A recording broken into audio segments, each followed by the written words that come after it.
Well Tata Motors ने काफ़ी कुछ headway in the electric vehicle space किया है और सीएनजी पर भी अब खास फोकस है। इनफैक्ट कंपनी ने अपनी Altroz का सीएनजी वर्जन निकाला है और काफ़ी बड़ा बेट कर रहे हैं on the CNG space. Well to understand more about their plans, आगे क्या आउटलुक है बिजनेस को लेकर, इन सभी चीज़ों पर बात करने के लिए इस वक्त मेरे साथ mister Shailesh Chandra, who is the MD at Tata Motors passenger vehicle and also looks after or heads the electric mobility business of Tata Motors. Thank you so much Shailesh, lovely to have you. सबसे पहले तो जैसा हम देख रहे हैं Altroz के बारे में मैं जानना चाहूँगी, जो CNG पे आपने इतना फोकस किया है और आप देख रहे हैं कि इसकी एक बड़ी मार्केट बनकर आ रही है, क्या ट्रेंड्स दिख रहे हैं, किस तरीके का आपकी एक्सपेक्टेशन है when it comes to that product, and आगे CNG को लेकर आप और कितना अपना मार्केट शेयर बढ़ाएंगे? अगर लास्ट 2-3 सालों में देखें तो सीएनजी कारों की लोकप्रियता बहुत बढ़ी है जी, और इसका 1-2 कारण है। पहला कि नंबर ऑफ मॉडल्स इसमें काफ़ी बढ़ी हैं। 2-3 साल पहले अगर आप देखें तो इक्के दुक्के मॉडल हुआ करते थे, आज के दिन में 17-18 मॉडल हैं मार्केट में।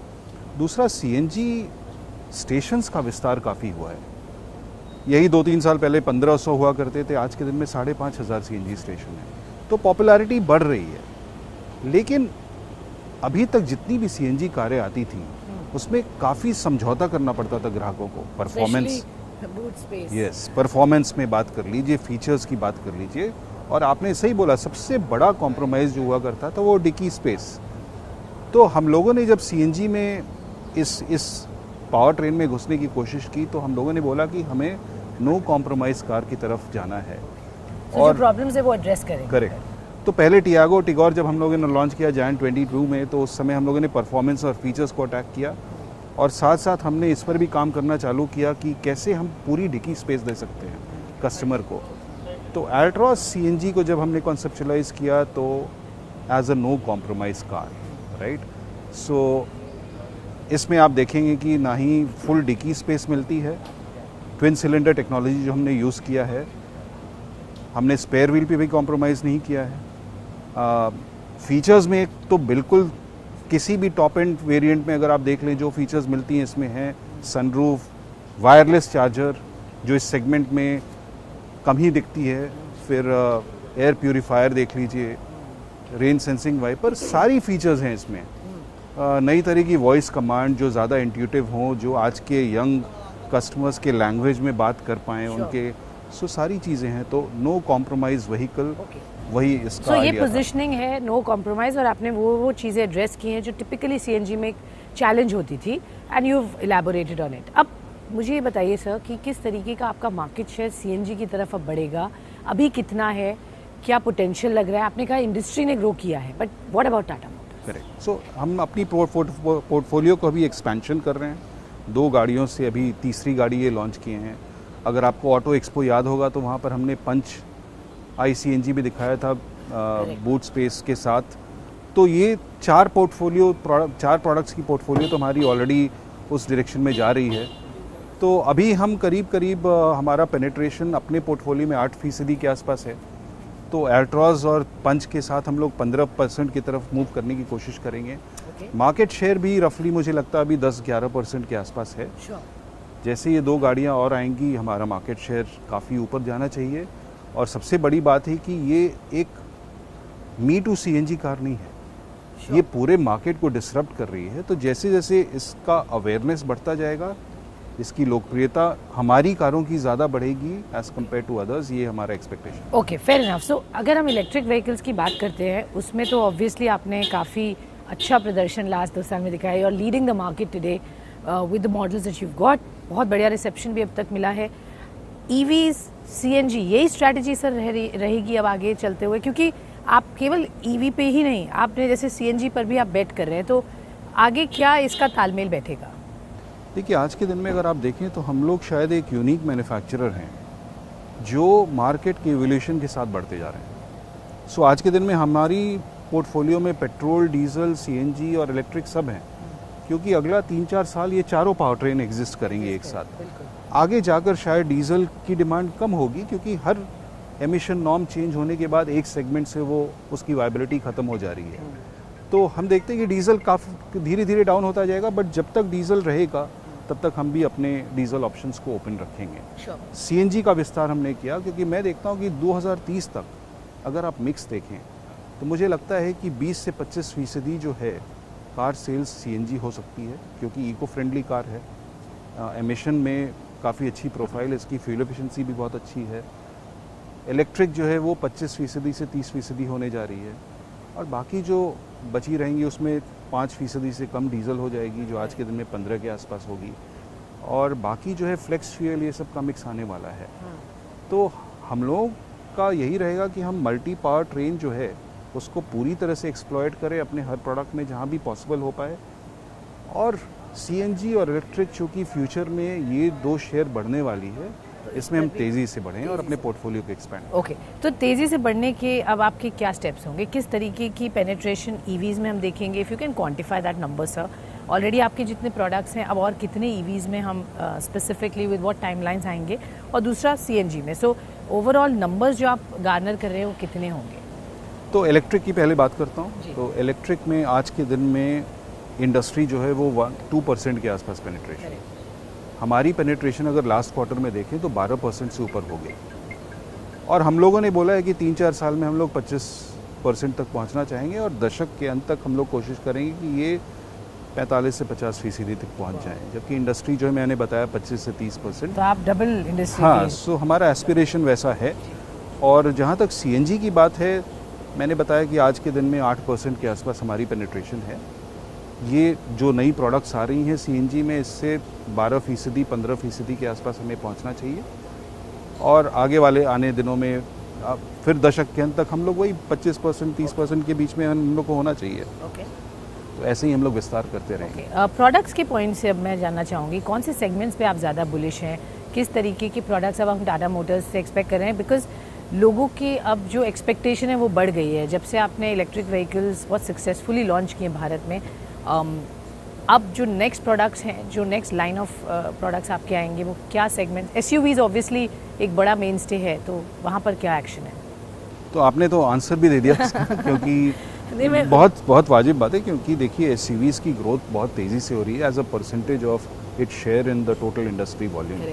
3 साल पहले 29% हुआ करती थी शेयर, आज के दिन में 45% के आसपास है। तो काफ़ी लाजमी है कि हम लोग भी उस डायरेक्शन में जाएंगे। तो हमारी पोर्टफोलियो तो ऑलरेडी 66% एसयूवी पर डिपेंडेंट है, और आपने ऑटो एक्सपो में देखा कि हमने कर्व लॉन्च और सियरा लॉन्च की भी बात की, तो ये 2 प्रोडक्ट भी एसयूवीज़ हैं। तो हमारी पोर्टफोलियो जो है एसयूवी की दिशा में ही जा रही है।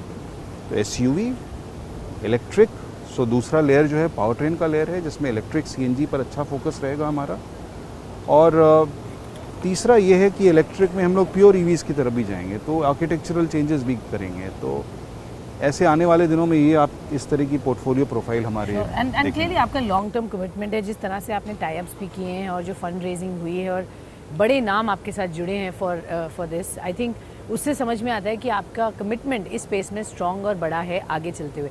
अब मैं जानना चाहूँगी सर, एंड आपको कंग्रेचुलेट भी करना चाहूँगी, आपके नंबर्स बहुत बढ़िया रहे इस बार, और नंबर्स की वजह थी ऑफ कोर्स कि आपके बेहतर सेल्स हुए हैं, बट मैं थोड़ा सा पर्सपेक्टिव नंबर्स के पॉइंट से आपसे जानना चाहूँगी, किस तरीके का आगे रुझान है when it comes to margins, उसको कैसे और बेहतर करेंगे, इम्प्रूव करेंगे? Price hikes I think April में ऑलरेडी मोस्ट कंपनीज ने ली है, आपने भी ली थी, अब आपको लग रहा है वापस शायद ज़रूरत हो सकती है, क्योंकि अभी भी कुछ कमोडिटी प्राइसेस कम नहीं हुए हैं। So is there a room for a further price hike, और आगे मार्जिन्स को आप कैसे प्रोटेक्ट करेंगे? मार्जिन्स के लिए तो बहुत डायरेक्शन से काम चल रहा है हमारा। एक तो डेफिनेटली ये है कि कॉस्ट रिडक्शन में कितनी कर पाऊँ अपनी एग्जिस्टिंग प्रोडक्ट्स में जी।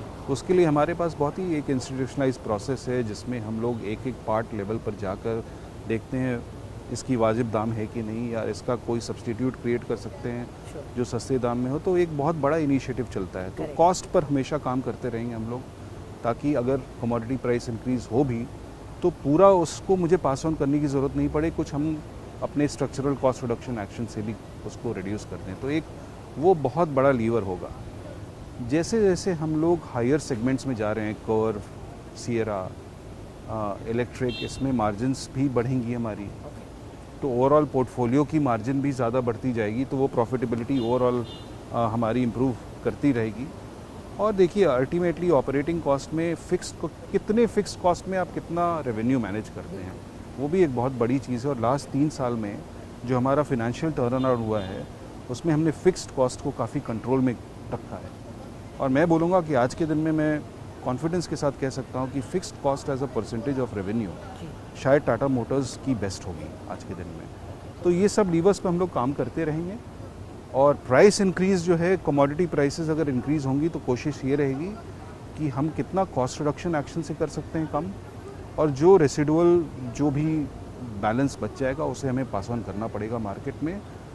That is very logical. Okay, but कोई टाइमलाइन सर कैसा लग रहा है इस वक्त अगले? अभी तो मई में हम लोगों ने लिया था प्राइस इंक्रीज़, अभी हमने दूसरे प्राइस इंक्रीज़ का अभी सोचा नहीं है, बट टिपिकली 1 साल में 3 प्राइस इंक्रीज़ तो होती हैं, डिपेंडिंग ऑन कैसे इन्फ्लेशन चल रहा है किस कमोडिटी का। सर, जो सेमीकंडक्टर के कंसर्न्स थे वो कुछ हद तक अब अरेस्ट हो गए हैं। मैं जानना चाहूँगी कि आपकी कंपनी के लिए इस वक्त सिचुएशन किस तरह की है और इंडस्ट्री के लिए भी कैसी ये सिचुएशन पैन आउट होकर आ रही है, क्योंकि हमने पिछला साल तो एक बहुत स्ट्रॉन्ग साल देखा है।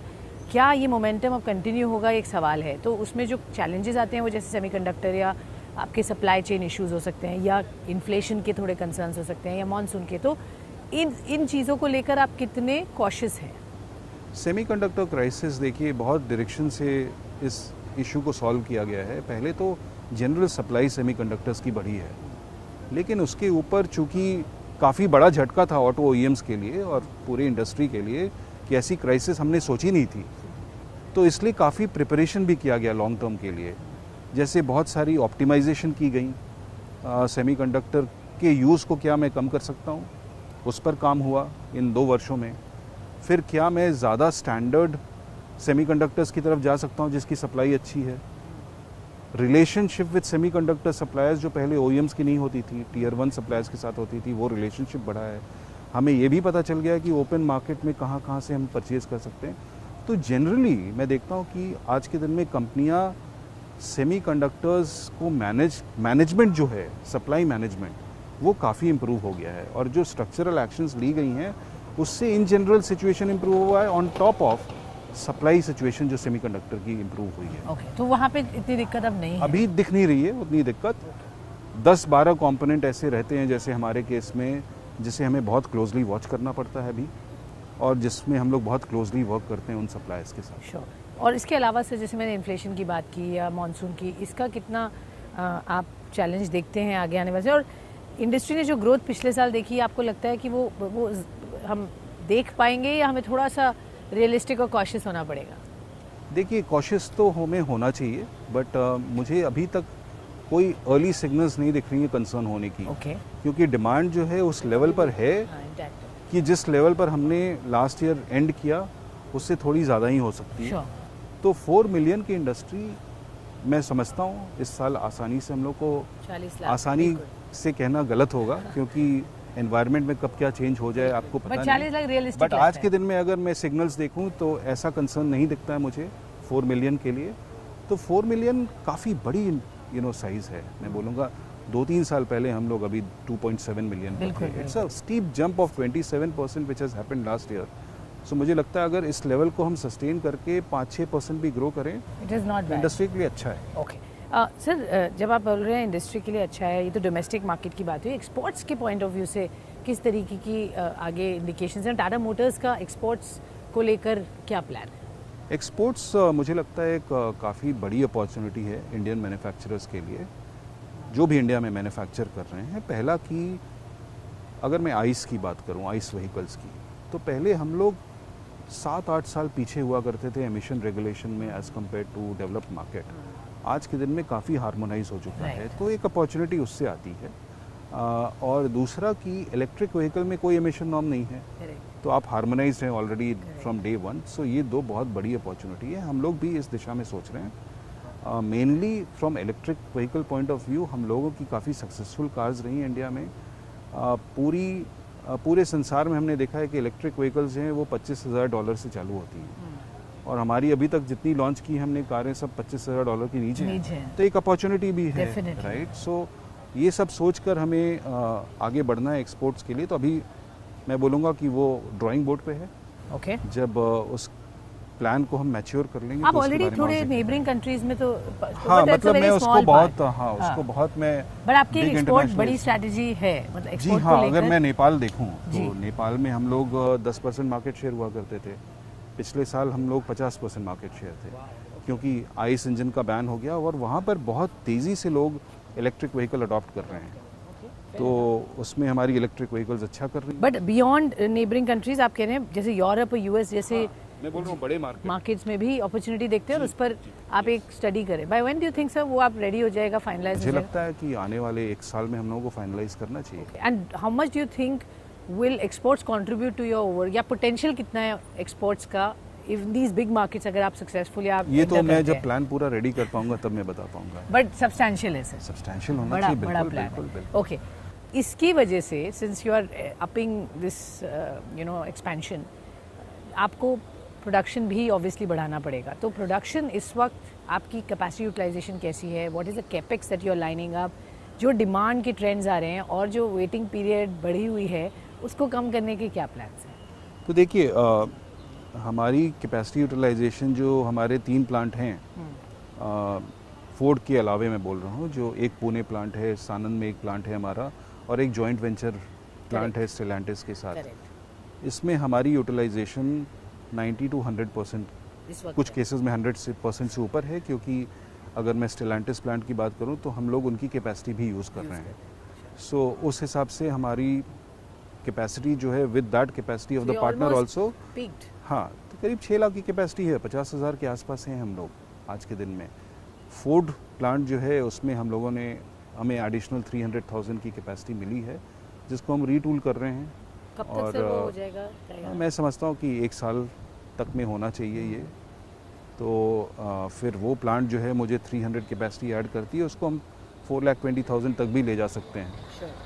तो यस, सो हम लोग की कैपेसिटी 900,000 से 100,000 तक की ऑलरेडी है। So it gives opportunity to grow as we are coming with new nameplates, और जैसे इलेक्ट्रिफिकेशन में हम लोग ग्रो कर रहे हैं। और 10 प्रोडक्ट्स जो आपने ऑटो एक्सपो में अनाउंस किए थे आएंगे आगे आने वाले सालों में, that's on track sir? That is on track, that is on track. तो आप हर साल 2 products minimum on an average, या 2 प्रोडक्ट, कभी 3 प्रोडक्ट भी हो सकते हैं। सो इस साल सर अभी और क्या देखेंगे हम आपकी तरफ? इस साल एक्सपेक्ट कर सकते हैं 1 additional product. Absolutely new ground up with new platform, or it's a variant? नहीं, it's a Gen 2 product, generation 2, generation 3 जो है वो डेडिकेटेड प्लेटफॉर्म है। Sure. So अब जो कुछ लॉन्चेस हैं वो जनरेशन 2 प्रोडक्ट्स होंगी। Sure. जैसे सियरा भी जनरेशन 2 है, कर्व भी जनरेशन 2 है। ओके, फाइनली सर, क्योंकि अब एक मोमेंटम बन गया है, एक बॉयंसी आ गई है, और एक्सपेक्टेशन, आप I am sure you talk to analyst, जो उनका भरोसा है, जिस तरह से आपने फाइनेंशियल प्रूडेंस में कंपनी का टर्न अराउंड किया है, क्या टारगेट सेट किए? Where do you want to see Tata Motors sir when it comes to you know overall financial के पॉइंट ऑफ व्यू से, और even from the market participant के पॉइंट ऑफ व्यू से?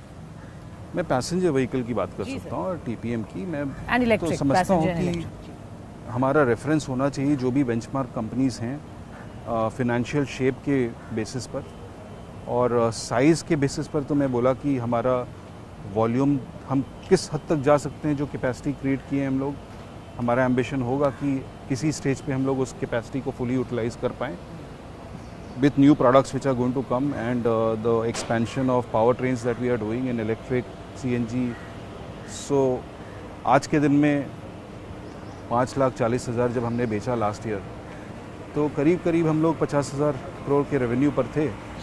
तो उस वॉल्यूम पे ऑफ कोर्स आप समझ सकती हैं, प्रोपोर्शनेटली अरिथमेटिक्स आप जानती हैं। तो और फाइनली सर, क्योंकि इलेक्ट्रिक व्हीकल में आप लीडर हैं इस वक्त और आपका फर्स्ट मूवर एडवांटेज था, आपने बढ़िया प्रोडक्ट्स लाए, लोगों ने उसको एक्सेप्ट किया और एक अच्छा नंबर यहाँ बन गया। लेकिन अब एंट्री हर दिशा से हो रही है, स्टैब्लिश प्लेयर्स जो पहले इसमें नहीं थे वो आ रहे हैं। ऑफ कोर्स मारुति सुजुकी के बड़े प्लान्स हैं, उन्होंने अनाउंस किए। उसकी वजह से आपकी तैयारी कैसी है, क्योंकि that obviously will affect your market share sir? मुझे मार्केट शेयर से कोई इशू नहीं है, क्योंकि मैं इस तरह से देखता हूँ कि पहले पूरी जिम्मेवारी हम पर थी इलेक्ट्रिफिकेशन को देश में बढ़ाने की। हाँ, इसकी रिस्पॉन्सिबिलिटी सबको लेनी चाहिए, तो सब ले रहे हैं। आप देख लीजिए लास्ट 3-4 मंथ्स में 3-4 कारें लॉन्च हुई हैं। 2-3 महीने पहले मैं 3,500-4 हज़ार बेचता था, अभी 6,500-7 हज़ार बेच रहा हूँ। तो वॉल्यूम्स तो बढ़ेंगी क्योंकि जब एक्साइटमेंट होगा, ज़्यादा कंसिडरेशन होगा कस्टमर्स का इलेक्ट्रिक व्हीकल की तरफ, तो जितने प्लेयर्स हैं उनको फ़ायदा होता है। तो ये growing more market, the merrier as they say. Market share तो डाउन होगा। Thank you very much, pleasure speaking.